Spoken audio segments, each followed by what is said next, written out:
بیوی، جب تم شراب پیتے ہو تو مجھے پارو کہتے ہو اور جب تم بیئر پیتے ہو تو ڈارلنگ، لیکن آج تم نے مجھے بھوتنی کیوں کہا؟ شور، کیونکہ آج میں نے سپرائٹ پی ہے، اس لیے سیدھی بات کی ہے۔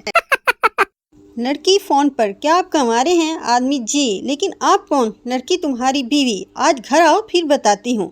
تھوڑی دیر بعد دوسری کال نئے نمبر سے آئی۔ لڑکی، آپ شادی شدہ ہیں؟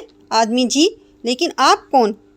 لڑکی، تمہاری گرل فرینڈ۔ تم بہت دھوکے باز ہو۔ آدمی، سوری بیبی، میں سمجھا میری بیوی بول رہی ہے۔ لڑکی، میں تمہاری بیوی ہی بول رہی ہوں، بس آج تم گھر آؤ۔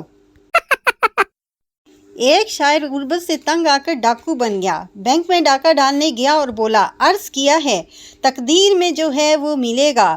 ہینڈس اپ، کوئی اپنی جگہ سے نہیں ہلے گا۔ اپنے کچھ خواب میری آنکھوں سے نکال دو، جو کچھ بھی ہے جلدی سے اس بیگ میں ڈال دو۔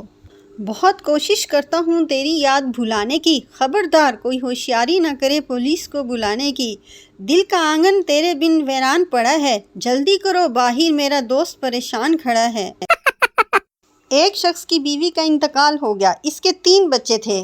اس نے ایک بیوہ سے شادی کر لی، اس کے بھی 3 بچے تھے اور شادی کے بعد ان کے بھی 3 بچے ہوئے۔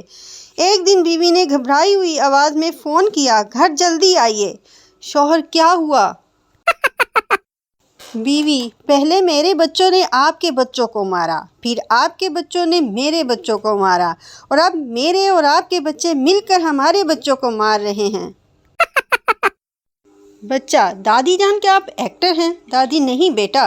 بچہ، اچھا پھر پتہ نہیں کیوں امی کہہ رہی تھی بڑھیا آ گئی، اب یہاں روز نیا ڈرامہ ہوگا۔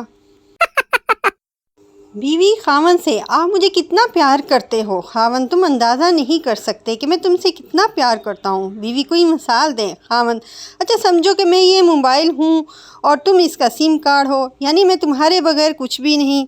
بیوی خوشی سے، کیا رومانٹک مثال دی ہے۔ خاوند دل میں، شکر ہے مولا، اس جھلی نو ککھ پتہ نہیں موبائل 2 سماں والا ہے۔